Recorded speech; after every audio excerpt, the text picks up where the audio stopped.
क्या होती है 1 माइनस 1/r की पावर गामा माइनस 1। तो यहाँ पे हमको क्या क्या चीज़ें दे रखी है वो देखते हैं। हमें यहाँ r क्या होता है, यहाँ पे r की जो वैल्यू होती है वो होता है कंप्रेशन रेशो, और गामा का मान क्या होता है एयर के लिए 1.4। आगे बात समझ। तो हमें क्या नहीं दे रखा, हमें कंप्रेशन रेशो नहीं दे रखा है, तो कंप्रेशन रेशो नहीं दे रखा है, इसको निकालने के लिए कुछ दिया होगा, हाँ दे रखा है। इसको निकालने के लिए हमको क्या दे रखा है, इस क्वेश्चन में जो सिलेंडर का डायमीटर दे रखा है या पिस्टन का डायमीटर दे रखा है, लेंथ ऑफ स्ट्रोक दे रखा है और क्लियरेंस वॉल्यूम दे रखा है।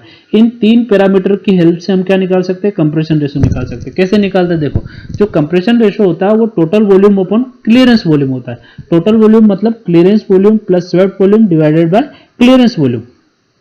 तो इसका मतलब अपन clearance volume plus swept volume अगर निकाल लें और क्लियरेंस वॉल्यूम की वैल्यू पुट कर दे तो हमें क्या मिल जाएगा, कंप्रेशन रेशो मिल जाएगा।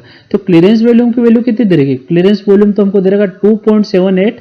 अगर ये डिवाइड बाय 1000 इसको क्या लिखते हैं, मल्टीप्लाई बाय 10 की घात -3 में मैं लिख सकता हूँ। 1/1000 को मैं क्या लिख सकता हूँ, 10 की घात -3 में मल्टीप्लीकेशन में लिख सकता हूँ। तो इसको मैंने लिख दिया, क्लियरेंस वॉल्यूम की वैल्यू पुट करी। देखो आर बराबर क्या आया, VC plus VS upon VC. तो वीसी क्लियरेंस वॉल्यूम कितना दे रहेगा, 2.7 इंटू 10⁻³ प्लस बीच में ये क्या है, स्वेप्ट वॉल्यूम। स्वेप्ट वॉल्यूम क्या होता है आपका, एरिया इंटू लंबाई। तो एरिया क्या हो जाएगा, π/4d² इंटू लंबाई। ये आ गया आपका swept volume divide by clearance volume. तो 2.7 इंटू 10 की घात -3 यहाँ भी पुट कर दिया। आगे बात समझे, तो इसको एज इट इज ऐसे ही रहने दिया, प्लस ये π/4 ये क्या आपका इंजन का डायमीटर कितना दे रखा है, 0.25 मीटर में, और लेंथ ऑफ स्ट्रोक ये कितनी दे रखी है आपको, 0.35। तो डी और एल की जगह ये वैल्यू पुट कर दी, बाकी एज इट इज अपन ने वैसे के वैसे रखा। जब इस पूरी इक्वेशन को हम कैलकुलेटर की हेल्प से सोल्व करते हैं तो मेरे जो कंप्रेशन रेशो आर का मान आता है 7.2। आगे बात समझ में, इस तरीके से हमको क्या किया, इस क्वेश्चन में कंप्रेशन रेशो निकालने के लिए डायमीटर और लेंथ दे दिया, साथ ही साथ क्लियरेंस वॉल्यूम वाला भी हमको दे रखा है। तो इन तीन पैरामीटर की हेल्प से हमने क्या निकाल दिया, कंप्रेशन रेशो। यदि कंप्रेशन रेशो निकल गया है तो अब हम एयर स्टैंडर्ड एफिशिएंसी आसानी से निकाल सकते हैं। तो एयर स्टैंडर्ड एफिशिएंसी क्या हो जाएगी, 1 - 1 अपॉन आर की पावर गामा -1। तो यहाँ जो कंप्रेशन रेशो आर है उसकी वैल्यू कितनी दे रखी है, 7.2। इसकी वैल्यू पुट करिए, 1 - 1 अपॉन 7.2 की पावर 1.4। गामा का मान कितना होता है एयर के लिए, 1.4। तो 1.4 - 1। जब इस इक्वेशन को हम सोल्व करते हैं तो मेरी जो एयर स्टैंडर्ड एफिशिएंसी आती है वो 54.54% आती है। आगे बात समझ में, दूसरी चीज जो निकालनी है वो है सूचित तापीय दक्षता। तो इंडिकेटेड थर्मल एफिशिएंसी हम कैसे निकालते हैं, IP upon m.f into CV। यहाँ m.f भी पता हमको, CV भी पता है, बट इंडिकेटेड पावर की वैल्यू हमें नहीं पता है।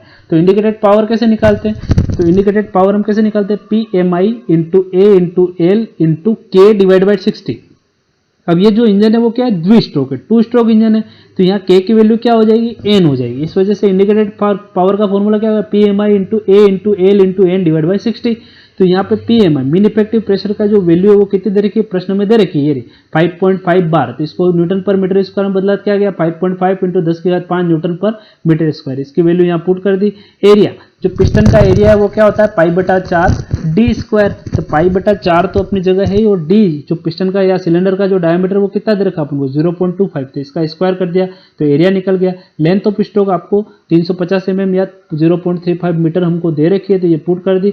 आरपीएम का मान 135 रखा, डिवाइड बाई 60 किया, तो इस हिसाब से आपके इंडिकेटेड पावर निकल गई। अब इस इंडिकेटेड पावर की वैल्यू क्या रखी हमने, इस इंडिकेटेड पावर की वैल्यू हमने इस इक्वेशन में पुट करी। तो इंडिकेटेड थर्मल एफिशिएंसी का फॉर्मूला क्या हो गया आपका, 2121260.97। ये इंडिकेटेड पावर की value divide by m.f into CV। तो m. कितना था आपका 9/3600, और CV का मान कितना आपका 16350 इंटू 1000। CV की वैल्यू ये रही। इसकी वैल्यू जब यहाँ पुट करते हो और इसको सोल्व करते हो तो इंडिकेटेड थर्मल एफिशिएंसी कितनी आ जाएगी, 0.5201। इसको परसेंटेज में चेंज करेंगे तो कितनी आ जाएगी, 52.01%। आगे बात समझ में। सिमिलरली अब अपन को क्या निकालनी है, रिलेटिव एफिशिएंसी। तो रिलेटिव एफिशिएंसी हम यहाँ पे जो आधार ले रहे हैं वो इंडिकेटेड थर्मल एफिशिएंसी का ले रहे हैं। किसका ले रहे हैं, तो indicated thermal efficiency, the ratio of indicated thermal efficiency to the air standard efficiency. आगे बात समझे। तो इन दोनों का जो अनुपात है वो क्या कहलाता है, रिलेटिव एफिशिएंसी कहलाता है। तो इन दोनों का हमने अनुपात निकाला और हमने क्या किया, जब इन दोनों की वैल्यू, इसकी वैल्यू क्या रखी, देखो वैल्यू पुट करनी है, परसेंटेज वैल्यू पुट नहीं करनी है, 0.5201 और इसकी वैल्यू क्या है 0.5454। जब इसको सोल्व करोगे तो इसकी वैल्यू जो रिलेटिव एफिशिएंसी आएगी वो 0.9536% आती है। तो इस हिसाब से इसकी जो परसेंटेज वैल्यू वो कितनी होगी, 95.36%। तो ये एक और अलग पैटर्न का जो न्यूमेरिकल था जो हमने डिस्कस किया। तो यहाँ हमने परफॉर्मेंस ऑफ आईसी इंजन में हमने कुछ न्यूमेरिकल समझने की कोशिश करी, और इन्हीं न्यूमेरिकलों में वैल्यूज आगे पीछे करके क्या होता है, आपके न्यूमेरिकल्स अलग अलग टाइप्स के बनते हैं।